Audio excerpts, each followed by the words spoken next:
غوثپور में फुर वाक़े की ख़बर है जेका असां शेयर कयूं पिया। غوثپور स्टान वारे इलाइक़े मेन रोड ते मोटरसाइकिल सवार 3 नामालूम हथियारबंद शक़ारपुर वासी बेकीज़र ഡിټول कंपनी के मुलाजिम नवीद अली चांडियो खां 19,500 रोक रक़म 101 मोबाइल फुर करे फरार थी विया। वाक़े जो पुलिस के इतला, पुलिस वाक़े वारे हंधि न पहुती। फुर वाक़े के खिलाफ़ मुतासिर नौजवान जो एहतजाज वसवारनि खां इंसाफ जी अपील।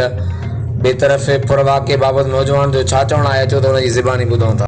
जानियो जी सर, मां शक़ारपुर जो वासी आहियां। ഡിټول साबुणनि जी कंपनी में कमु कंदो आहियां। सर غوثپور मेन स्टान जे वारे इलाइक़े में सर 19,500 रुपयो कैश रोक रक़म ऐं उन खां अलावा X1 मोबाइल जेको आहे वीवो, उहा सर मां खां फुर कई वई आहे। ऐं आउं ॾियाड़ी वारो मज़दूर आहियां। बस वारनि खे अपील थी कजे त इन वाक़े जी जो मूंसां इंसाफ़ कयो।